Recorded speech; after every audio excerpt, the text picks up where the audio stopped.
بسم اللہ الرحمن الرحیم نحمدہ ونصلی علی حبیبہ الکریم اما بعد فاعوذ باللہ من الشیطان الرجیم بسم اللہ الرحمن الرحیم انما یخشی اللہ من عبادہ العلماء آمنت باللہ صدق اللہ العظیم۔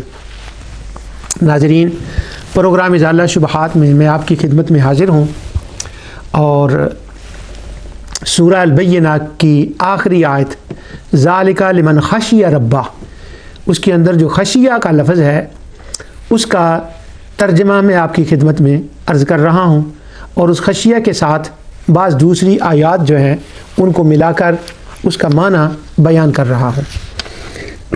پچھلی بار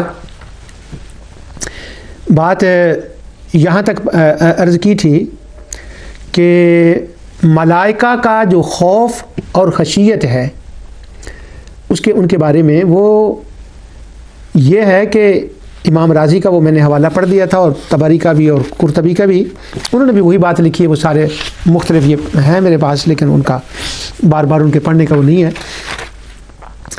کہ ملائکہ کا خوف بنی آدم کی طرح کا خوف نہیں ہوتا۔ بنی آدم کا خوف کیا ہے کہ بنی آدم کو اور جنات جو سرکش ہیں، یعنی بنی آدم مطلقاً بنی آدم، میرے منہ سے یہ نکل گیا ہے، مطلقاً بنی آدم نہیں، جو کفار و مشرکین منافقین وہ بنی آدم ہیں، ان کا خوف، اگر خشیت کا معنی خوف ہی کرنا ہے ان کے لیے ٹھیک ہے، ان کو خوف ہونا چاہیے۔ ہم ایمان نہیں لائے، عمل صالح نہیں کیے، سورہ البینہ میں پوری تفصیل آ گئی ہے، خیر بریہ اور شر البریہ۔ اب وہ جو شر البریہ ہے ان کو پتہ ہے کہ کیا کیا ہے، تو جب وہ شر البریہ کو پتہ ہے کہ کیا کیا ہے تو خوف تو ہونا ہے نا۔ اب ان کے لیے خشیہ کا معنی اور ہوگا، لیکن ملائکہ کے لیے معنی اور ہوگا۔ ملائکہ کے لیے خوف کا اس کا معنی اور ہوگا کہ وہ اللہ تعالیٰ کی عظمت اور شان کو دیکھ کر جو ان کو حکم دیا گیا ہے، وہ ان کے ہاں یہ تصور بھی نہیں آ سکتا کہ اس طرح کی کوئی بات، وہ تو بنے ہی ایسے نہیں ہے، وہ تو ریموٹ ہیں، ایسے بنے ہی نہیں ہیں کہ وہ خلاف ورزی کر سکیں، نہیں، بلکہ یہ ہے کہ ان کو ایک یہ ہے خوف۔ اب میں بات کہہ ہی دوں، ان کو خوف یہ ہے، کیا خوف ہے ان کو خوف یہ ہے کہ ان کا ایک رشتہ ہے مومنین صالحین کے ساتھ۔ اور وہ جو آیت میں نے پڑھی تھی نا پچھلے پروگرام میں، کہ اسی میں نا دوبارہ میں پڑھ دیتا ہوں، وہ اس کے اندر مشفقون کے لفظ آتے تھے، سورہ الانبیاء کے اندر ہے کہ وَهُم مِّن خَشْيَتِهِم مُشْفِقُونَ۔ ہاں، وَهُم مِّن خَشْيَتِهِم مُشْفِقُونَ، کہ ان کی وہ جو خشیت ہے نا ملائکہ کی، اس کو وہ بیان کیا گیا ہے۔ وہ خشیت ان کی کیا ہے، وہ مشفق ہیں، اور ان کا فرشتوں کا ایک رشتہ ہے مومنین کے ساتھ، اہل ایمان کے ساتھ۔ وہ رشتہ کیا ہے؟ وہ ان کا رشتہ یہ ہے کہ مومنین بھی نبی کریم صلی اللہ علیہ وسلم پر درود پڑھتے ہیں، اور وہ ملائکہ بھی نبی کریم صلی اللہ علیہ وسلم پر درود پڑھتے ہیں۔ اور انسانوں کے ساتھ ان کا رشتہ کیا ہے؟ انسان بھی مخلوق ہیں اور وہ بھی مخلوق ہیں، اور کائنات بھی مخلوق ہے، اور مومنین کے لیے تو وہ خاص کر کے دعائیں کرتے ہیں۔ اور وہ دعائیں کیا کرتے ہیں؟ ان دعاؤں کا اگلے پروگرام میں آئے گا ذکر انشاءاللہ۔ اب وہ دعائیں کرتے ہیں مومنین کی سلامتی کے لیے۔